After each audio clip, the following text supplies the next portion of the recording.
They say if it ain't broke, don't fix it. But that's never really applied to the tech world. This is the DJI Osmo Pocket 4P, not Pro, it's P, and it breaks tradition from the excellent Pocket 3 and 4 to plonk a brand new 60mm telephoto lens onto the gimbal head. The wide-angle camera also introduces new sensor tech, and with it a brand new log profile, D-Log2, and DJI claims that this provides up to 17 stops of dynamic range, up there with the Ariel X35. And although this camera really does feel like a step forward, there are also some frustrations and peculiarities in the way that it has been designed. And with such a ferocious launch campaign going head to head with the Insta360 Luma, has DJI done enough to keep it ahead of the game? Let's find out. So the 4P combines the familiar 20mm focal length that we've seen on previous Osmo Pockets with a brand new telephoto 16mm lens. The 20mm does also introduce a new sensor. We'll talk about that in a little bit, but the 16mm is arguably the biggest shake-up to the Pocket lineup. And this new lens does add a huge deal to this camera now. Suddenly you're able to capture footage with beautiful background separation, reminiscent of something from a more substantial mirrorless setup. Going from the standard 20mm that we've had access to for years in the Osmo Pocket 3 and more recently the 4, to this new telephoto lens is a bit of a learning curve. You're now having to contend with a much tighter focal length on a gimbal head in the palm of your hand, and it just changes the way in which you use the camera. It will probably feel a little jarring at first, but it's definitely worth persevering with because it does radically change what you can capture on such a small camera like this, especially when you're capturing portraits with people. It's more of a portrait lens. I guess like 50mm is the classic portrait lens and it goes beyond that. So it is quite a big jump going from that 20mm to 60. So if you are shooting people and punching into 60mm, you're going to find yourself regularly taking steps back to keep them framed properly. And again, that takes a little bit of getting used to. It also just opens up new shooting styles and ways of using this camera. Like now you can work with parallax in a way that you couldn't really do on that wider lens. So you can center your subject and rotate around them and get the whole world to sort of spin around them as if you were in like a Michael Bay movie. And I think the challenge of mastering this new telephoto lens has been one of the biggest joys of using this camera. Like this camera is no longer a one-trick pony like maybe the Osmo Pocket 4 and 3 were in the ways that they limited you with just the single lens. Whereas now you can bounce between two different focal lengths, and the way that you shoot with these two lenses is very different and will require very different techniques, but it just means it's a much more versatile package. DJI have also massively improved their image stabilization to keep up with the demands of this telephoto lens. I was just constantly surprised at how stable my footage looked while using the telephoto lens. It was like never as shaky or jittery as I thought it should have been for a handheld gimbal. And generally the same is true with the wide angle lens, and even when walking with either lenses, the footage looks surprisingly stable and steady.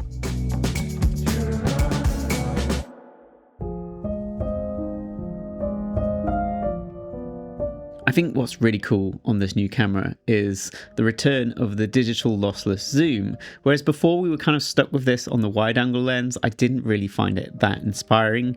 But the addition of the telephoto lens kind of changes everything. So the lossless zoom is not really lossless. It's essentially a sensor crop that allows you to punch in and get a tighter shot. So you will have to put up with a bit more noise and aliasing. When you combine this with the new telephoto lens, which has a fantastic close focus, you can get some beautiful close-up shots.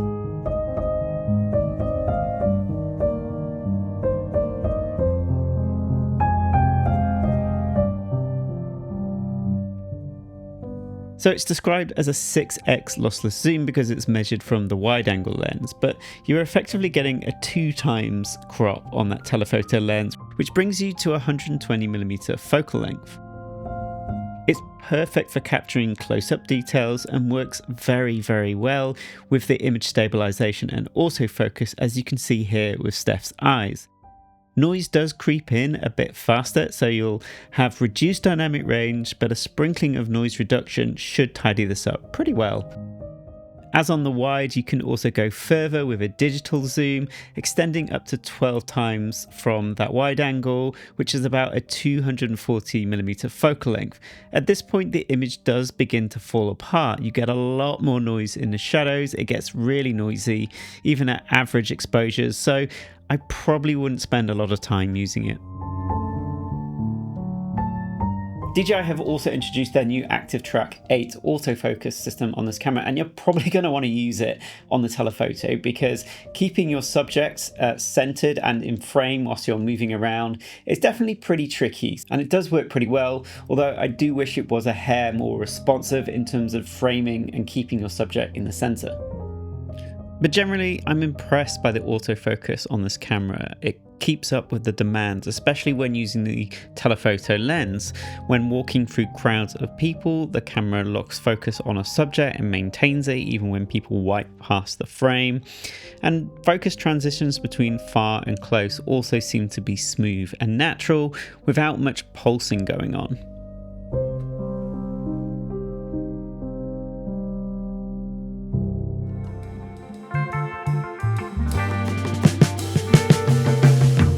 Right, before we get into the next section, I just want to tell you about today's sponsor, Epidemic Sound, where all of the music in this video has come from. I've been using Epidemic Sound professionally for years, and that's because it's got a fantastic and huge music catalogue, something like 55,000 tracks and over 250,000 sound effects. All of these are restriction-free and ready to use in your projects, and most importantly, all of it comes from real artists who are paid for their work. I particularly love Epidemic's assistant feature, and that's because, looking for music on a weekly basis for these long review videos is a painstaking process. So Assistant allows me to use plain language, and I can describe the mood or the vibe of the music that I want, and it will instantly curate a selection of tracks unique to my needs. It just massively speeds everything up. What's really useful is that you can also break each track up into its individual stems, and you can also use Epidemic's Adapt feature to retime tracks or even remix them. You can check out Epidemic Sound with a free trial and get 50% off your first 2 months with my code ED50. So click on the link below and start soundtracking your content today. Okay, so we need to talk about D-Log 2. With this new log profile, DJI are claiming that you can capture up to 17 stops of dynamic range, which is kind of crazy, but to understand this, we sort of need to zoom out and look at the technology in this camera, or part of this camera. So the wide angle camera in the 4P has something called a LOFIC sensor. That stands for Lateral Overflow Integration Capacitor. Nice. It's a newer sensor design, and it's in a lot of mobile phone cameras, and it basically provides huge gains in dynamic range in both the shadows and highlights. So basically how this works, in a normal camera sensor you have like an array of pixels, and they convert incoming light into charge, and it can only hold so much charge. So once they're full and there's still light coming in, then effectively they're losing data, and that's when you're getting stuff like blown out highlights. In a LOFIC sensor, they basically have additional capacity. They have additional capacitors. So some people have likened this a bit like a bucket being filled up with water where water is light. So on a normal sensor, once you fill that bucket up and the water begins to overflow, you're losing that water and you're losing that light information. So a LOFIC sensor basically has extra overflow capacity to capture that additional water or light, and then the sensor can combine all of that data together to give an image with superior dynamic range, because it's basically just got more light information to work with. Now we're going to do something interesting, so pay attention. I want to just show you the difference in dynamic range and exposure latitude between these color profiles across both the Pocket 4 and even between the 2 different log profiles on the 4P. So we've got D-Log on the 4, D-Log on the 4P, and then D-Log 2 on the 4P. So let's just have a look. I've shot the scene and purposefully overexposed it. I'm just going to drag the exposure down in post to see how much information we can pull back. So here we go. This is D-Log on the Osmo Pocket 4, and as we can see, the sky is a bit of a mess and it's completely clipped, as we might expect. So Now D-Log on the Pocket 4P, I'm going to drag exposure down. And that's interesting. We're seeing slightly better highlight retention on the 4P, even though it's in the same log profile, but we might expect this because we're using a different sensor on this new camera compared to the standard 4. Now, let's go look at D-Log 2. Now this is interesting because we haven't even dragged the exposure down yet, and eagle-eyed viewers will see that it doesn't really look like anything's clipping at the moment. So let's drag this down. And that's kind of incredible. If you just look at everything in the sky, I don't think anything is clipped in there. We've retained all of that highlight information. That is incredible. That is like extreme dynamic range. So when DJI claim there to be 17 stops of dynamic range, obviously I don't have a scientific way of measuring that, but it can't be far off to get that result. So Pocket 4 D-Log, Pocket 4P D-Log, D-Log 2, we've got everything in that sky retained. There is so much dynamic range with this LOFIC sensor. It is just kind of crazy.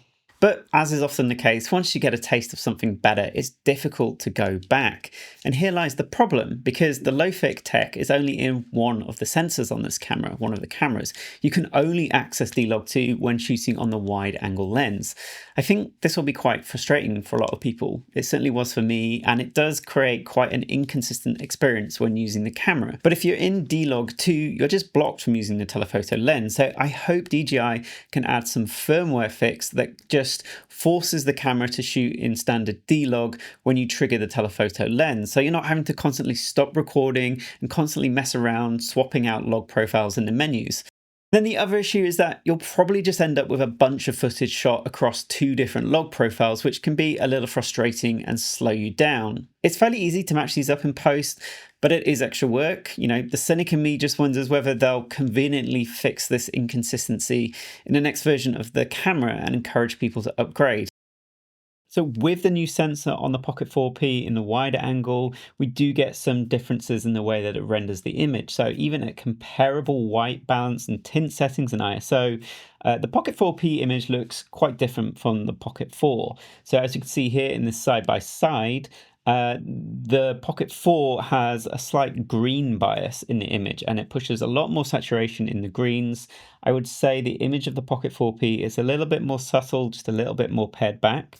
And it also pushes a lot more magenta over the green tint on the Pocket 4. So look at Jack's t-shirt, it's slightly tinted green on the Pocket 4 and slightly magenta on the Pocket 4P. And then also look at the blues in the sky, and there's maybe a little bit more saturation of blue in the standard 4.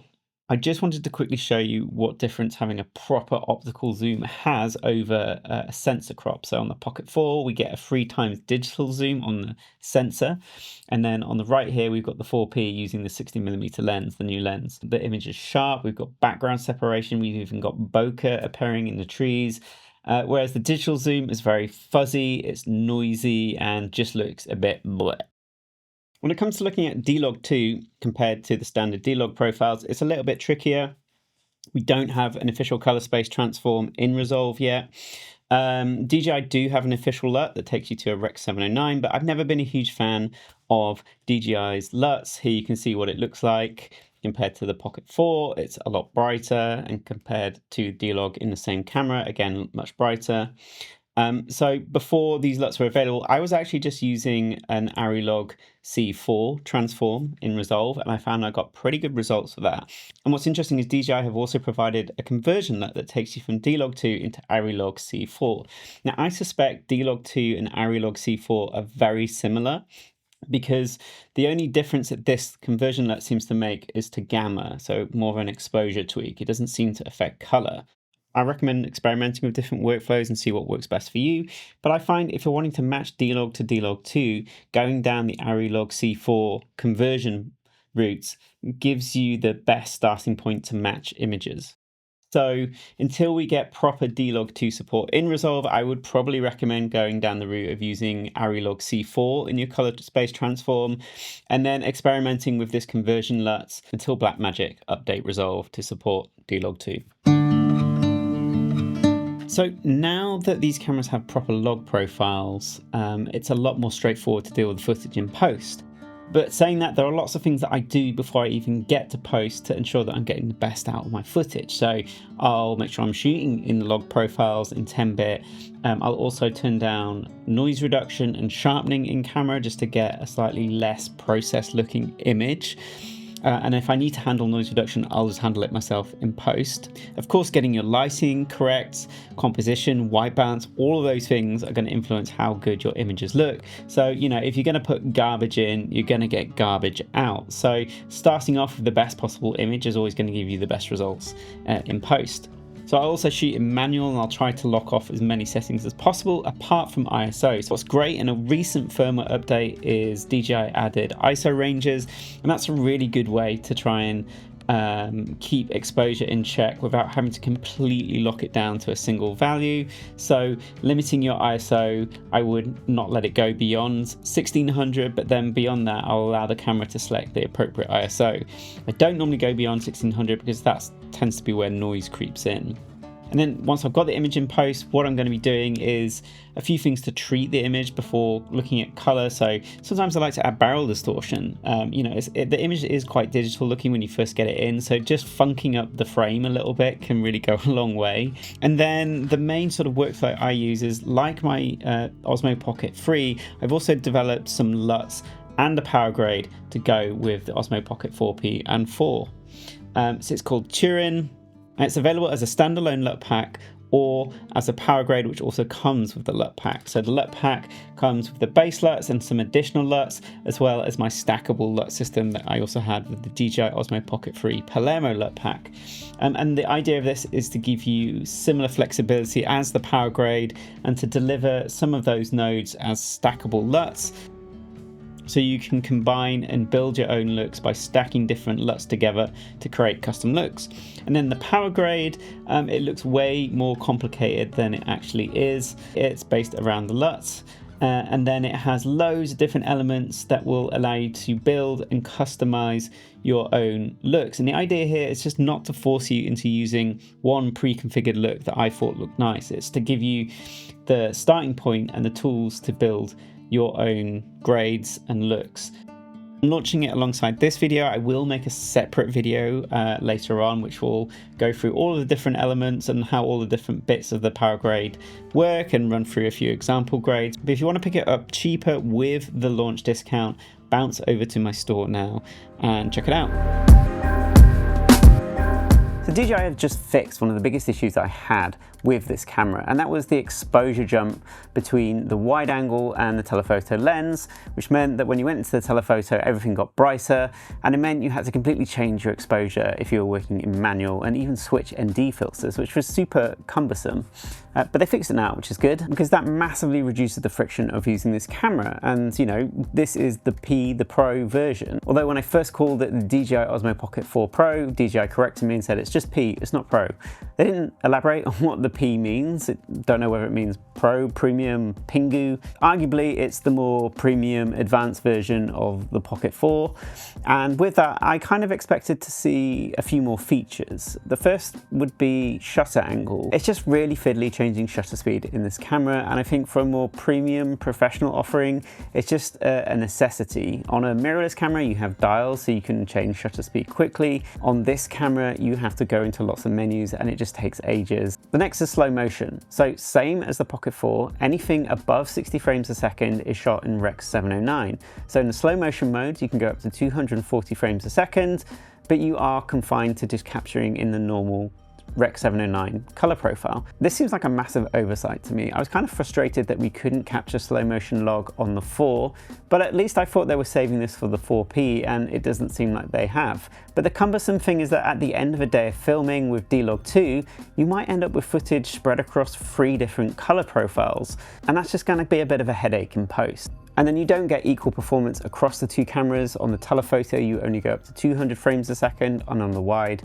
you can go up to 240. Honestly, for me, it's not much of a deal breaker, but worth noting. The remote, obviously, this seems like a response to the Insta360 Luma. I just never used it. I would much prefer use my smartphone. The remote, it kind of does the job, but the screen is small. It's just something that I think you'll forget to charge or lose, and I'd far rather rely on my smartphone. Battery life is fine, but it doesn't last anywhere near as much as the Osmo Pocket 3 and 4, which you would expect. It's got to have more powerful motors to drive the heavier gimbal head, and it's obviously got 2 cameras on it. So whereas the other 2 cameras you can get across multiple days of casual use, you will need to recharge this at the end of every day. Similar to the Pocket 4, it also comes with built-in storage. It actually comes with less usable storage than the Pocket 4, and I guess that's because of additional software that's required on this camera that takes up more room. But I would have thought that DJI would have accounted for this and put more storage in, especially considering it's the more expensive premium offering. It's kind of puzzling that you end up with less storage on this one than the cheaper offering. I guess DJI have maybe standardized components in this when in their production. Perhaps this whole unit is exactly the same on the 4 and the 4P, and it's only the gimbal head that's different. That would explain perhaps why and how they can keep costs down. Honestly, it's never been a big deal. I think across shooting this whole review, I've only had to wipe the memory once, and I've been shooting on this camera continuously for about 2 to 3 months now. Finally, the launch. I think we all know there were some issues with this, and it was a little bit frustrating for people reviewing the camera and also people wanting to buy the camera. But whatever potential frustrations I may have had, I've not allowed this to influence my opinion of the camera and tried to keep those 2 things separate. The thing that's interesting about this camera is that we're at this point of convergence now where the kind of high end of the low end is meeting the low end of the high end. And what I mean by that is these little pocket action cameras, whatever you want to call them, are kind of bumping up against the lower end of the kind of mirrorless camera market in terms of quality and the style of footage that you can pull off them. And I think this is the first Osmo Pocket camera where I've been happy to use the footage in a more professional capacity. Like, I've used the Osmo Pocket 3 a lot in my YouTube videos over the years, but it was always like as a last resort, and you could always tell that the footage was coming from a smaller, crappier camera. With the 4P, it's not so obvious. The tells aren't there. With the telephoto lens, it could look like footage that I've shot on my Lumix S5. And that's interesting because I've been testing the Lumix L10 alongside the DJI Osmo Pocket 4P. And there's 2 things. The quality of these 2 cameras at times is very similar. The L10 is obviously, you know, a few leagues above in most everyday cases, but if you get the lighting right at the right focal length on the Osmo Pocket 4P, there isn't a huge difference between footage. And then the other thing is that I've been using the 4P to kind of capture shots of me using the L10 for my review video. And whereas before I would never really be happy with the Pocket 3 footage, the 4P is giving me really good results to the point where I'm like, I could just use this as my camera in the field when I want to get shots of me using equipment. And the other thing is that I can hand the 4P over to Steph, and she can really easily and intuitively use this camera compared to a more complicated, bulkier mirrorless camera. And she can get fantastic footage because it removes all of that friction, it captures beautiful footage, and it's really easy to use. The only issue for me is the 60mm lens on this camera is both a blessing and a curse. It looks fantastic, you get great subject isolation, and the portraits I've got on this are just stunning, but it's just too tight for vlogging or for filming yourself. Like, at arm's reach, you're at best going to be getting an extreme close-up on your face, so you can't use it as a nice handheld vlogging camera. And then even if you want to film yourself and set the camera down or put it on a tripod, you're going to have to be sat quite far away from the camera in order to get an appropriate sort of mid-shot framing. And whereas the telephoto is definitely useful on a drone, in a handheld gimbal camera setup, when you're shooting people, it's just a little bit more awkward. Even if you're shooting other people, like I said earlier, you're having to step back to get them in frame. And I wonder in a future iteration of this camera whether something like a 50 or 45mm would, you know, be a nice middle ground in terms of the applications that this camera is going to be used in.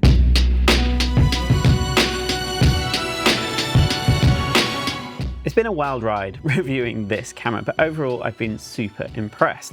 Both cameras perform really well and give you enough latitude when you're out and about shooting, but especially that wide angle lens with its crazy dynamic range in D-Log2, which is what I'm filming on right now. The log profiles look beautiful and give you a ton of flexibility to push your images around or even correct them and achieve creative grades. Like, this thing is no longer just a novelty little camera where you have to really squeeze it to get a decent looking image out of it. And with the form factor that it is, it allows you to take the camera in places where you wouldn't or couldn't take a larger mirrorless setup without necessarily sacrificing quality. Is this better than the Insta360 Luna? I don't know, I haven't used that camera. You'll have to look at some of the other excellent videos that I'm sure are going to be releasing that compare the two in depth. I'm sure Kofi will have one, and I think Philip Bloom has already produced a pretty good one.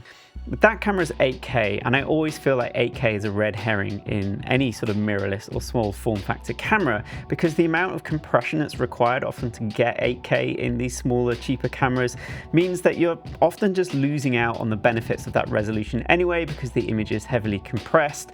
And from what I've seen, there's a lot of image processing going on in that camera. What I love about the DJI is that you have quite a lot of control over your image.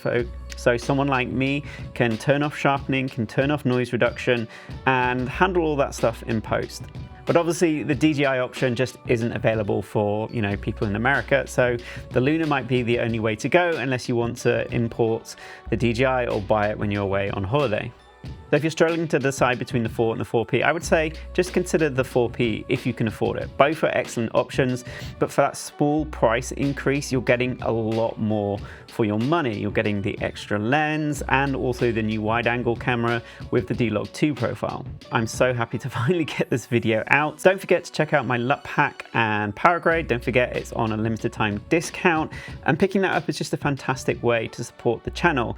This video has been in production since sort of April, May, and with all the delay in the launch and the various updates that have come along, I've re-recorded this video probably like 4 or 5 times. So I have absolutely not been able to cover my time making this video. So if you want to support the channel, picking up that LUT pack or Powergrade is a great way to do that. And obviously you'll get some great tools to go along with your camera. Subscribe to the channel, give it a like, all that stuff. And if you have any questions, just drop them down in the comments down below. Anyway, I'm Ed. That's it for now. Until later, I'll see you later. Bye.